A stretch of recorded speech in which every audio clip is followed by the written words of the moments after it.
Bonjour à tous et bienvenue sur Tech Advice. Cette semaine, on parle refroidissement parce qu'on va parler du Darkrock 4 de BeQuiet. Le Darkrock 4, donc un ventirad assez performant, assez sobre, mais très imposant. Il a quand même des dimensions un peu hors normes ce ventirad. Il faut garder en tête qu'il fait une hauteur quand même de 159 mm. Il ne peut pas se mettre partout non plus. Il faut que vous ayez un boîtier assez large pour pouvoir l'accueillir. Doté de 6 caloducs de 6 mm permettant une conductivité thermique maximale, le Darkrock 4 donc est muni de revêtements noirs en céramique censé donner une conductivité thermique encore plus haute. Fourni de base monoventilateur avec un ventilateur de 135 Silent Wings compatible avec un autre ventilateur de 120 mm pour faire un effet push and pull. Compatible pour toutes les cartes mères, pour tous les sockets, que ce soit AMD ou Intel. La plaque du dessus en aluminium brossé qui donne cette finition incomparable à BeQuiet. Et toujours, même à plein régime, le ventilateur, moi je ne l'ai pas entendu pendant le test. Vraiment, le boîtier fermé, il est à pleine puissance, presque inaudible. Donc bien sûr, il sera fourni avec pâte thermique, tous les accessoires pour le montage. Vous avez même un tournevis d'inclus justement pour aller visser les vis sur votre carte mère. Un poids de 920 grammes, c'est pas le plus léger des ventirades, et une capacité de refroidissement de 220 watts en TDP. Sur la fiche technique, le ventilateur est mesuré à 21,4 décibels à 100%. C'est quasiment rien, surtout dans un boîtier fermé. Les tests ont été réalisés donc avec le Darkrock 4 bien sûr, et avec le ventirad fourni de base chez Intel. Pour les tests, donc on est sur un Intel i3 9100F.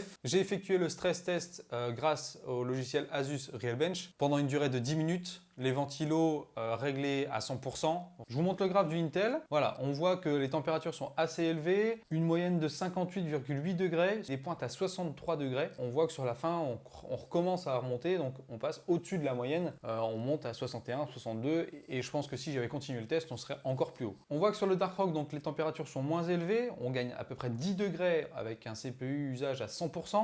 On est sur une moyenne de 49,5 degrés. Vraiment, c'est plus que correct. Et surtout, on voit que ça ne monte pas. Même au bout de 10 minutes, on est encore à 50 degrés. Si j'avais continué le test encore plus loin, on serait resté, je pense, dans ces mêmes températures. Au pire, on serait monté à 55 degrés. Pour finir, je vous montre un petit graphe où il y a les deux courbes mises sur le même graphe. On voit bien l'écart de température qui se fait entre le Darkrock 4 et le Intel de base. On voit effectivement que on est bien en dessous de ce que peut faire le Intel de base.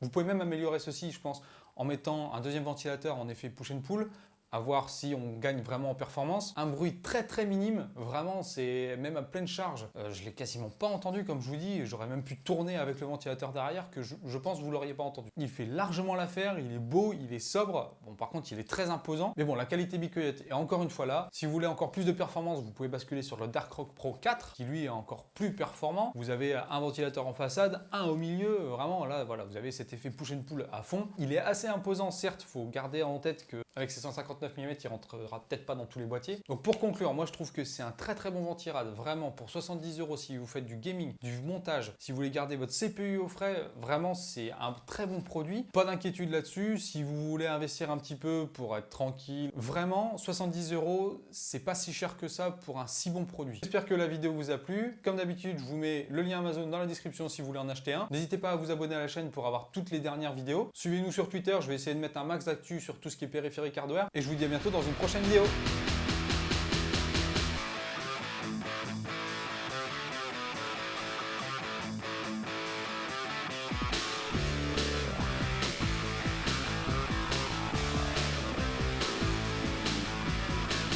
Cruising down the highway with a beer in my